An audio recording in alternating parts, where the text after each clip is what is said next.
The access to water is the most critical thing in the world for life. I should say that the access to clean drinking water is the most important thing for the entire world, really, in terms of maintaining the quality of life.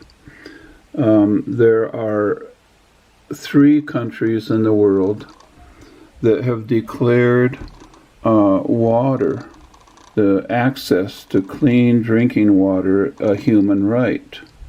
Water cannot be sold and cannot be purchased.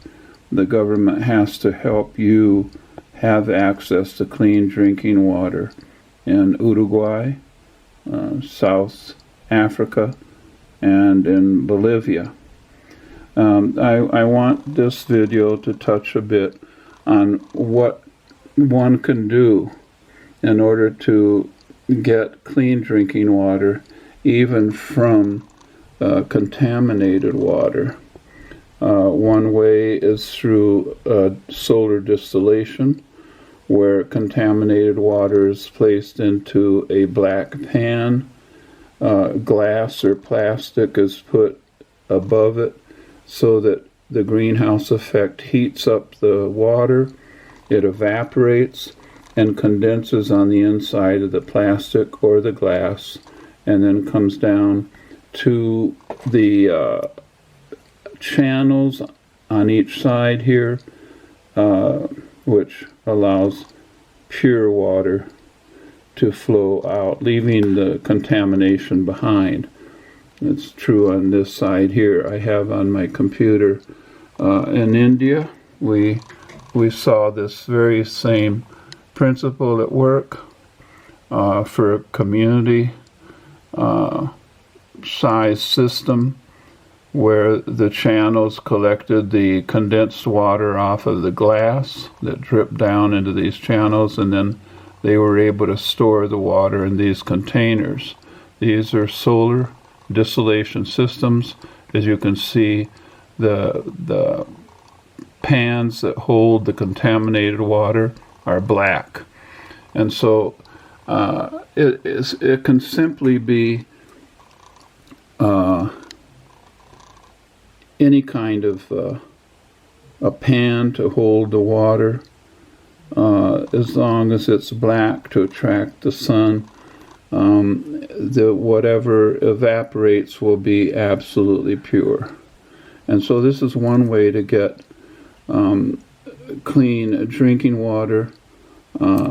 There's a faucet on one side and a pipe to fill the pans with water as needed. This system is well known. I think that there is a need for a low-cost, appropriate technology to extract water from the air. Even dry air has water in it, as we find out from the condensation from refrigeration units, for example. And so I would like to see developed a low-cost, appropriate tech, solar-powered water extractor to remove water from the air. This is needed in villages around the world. Another possibility that we know water is chemically bound in soil, and that with heat you can actually see the water vapor rising from adobe, for example, or from an earth building which might be fired to vitrify, from solar ovens, that sort of thing. And so if above the earth that's heated, the same kind of glass or plastic tint is made, then whatever condenses on it will be pure. And these channels can catch a condensation and take it out, as in India, through pipes, which on the inside are simply open channels, but on the outside are closed.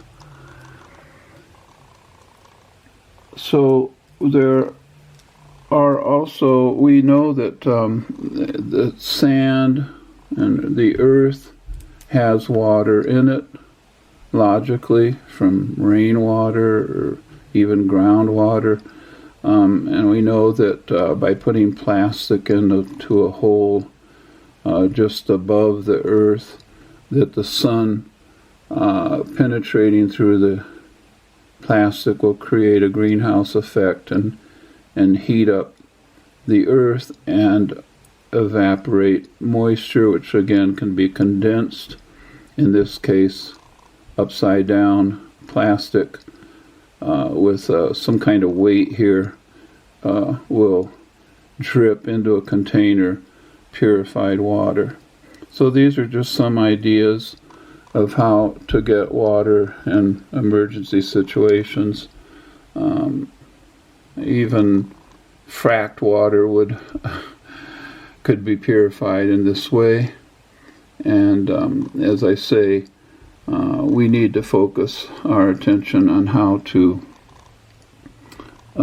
get water from the air inexpensively and with community-based technology that can be maintained by communities, built by communities.